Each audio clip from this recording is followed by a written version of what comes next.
grass, in baggy flannel shirts, knickers, and high socks, tossed their gloves on the field at the end of an inning. The photographers clustered near the dugouts, waiting to snap the action on the field. Matt could still smell the spicy mustard and hot dogs and hear the echoes of the cheers. The clock on the night table glowed 3 o'clock. He sat on the edge of the bed, turned on the lamp, and cradled his head in his hands. Grandpa once said that all things in the universe have a meaning. But what do these baseball dreams mean? Suspended between the past and this late June night, on the edge of a new century, Matt listened to the silence, reaching for the echoes lingering in his mind. Just as he was about to turn off the lamp, he stopped and reached for the photograph of his grandfather on the night table. He took it out of its silver frame and held it up to the light. On the back, in blue-black ink, in rounded handwriting, Ben Collier, 14 years old, 1944. At 14, the same age Matt was now, Grandpa looked so grown up in a suit and hat, posed next to a car with large, rounded fenders. Lately, Nana had been telling him how striking his resemblance was to his grandfather. But no matter how long he stared in the mirror, he could not see those good looks in his own face. Sure, he was tall and blond like Grandpa, with the same wide-set blue eyes, cornflower blue Nana called them, that tilted ever so slightly at the corners. But his grandfather's nose was straighter, and his chin stronger, more determined. If Grandpa had been an actor, he would have been cast in old black-and-white movies as the handsome guy who led people on safaris. Matt decided that if he were an actor, he'd be unemployed. After all, there aren't too many roles for a tall, thin teenager with an ordinary face. He put the picture back and picked up a framed snapshot of himself with his parents.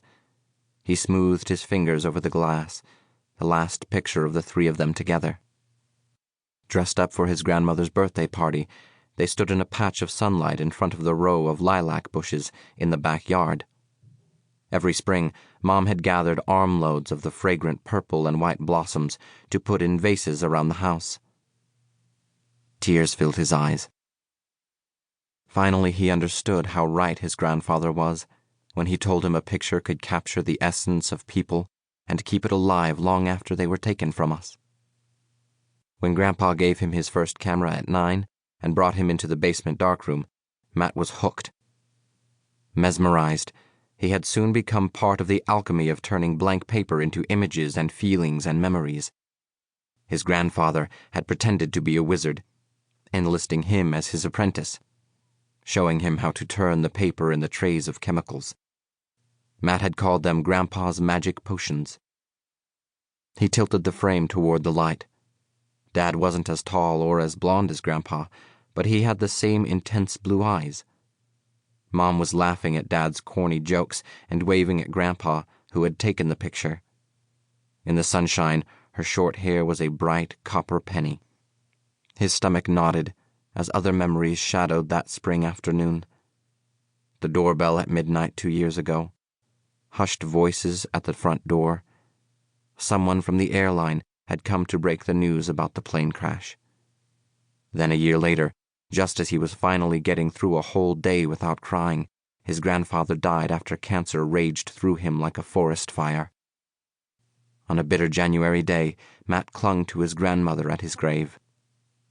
He put the photo back and reached for the one of his father with his grandpa.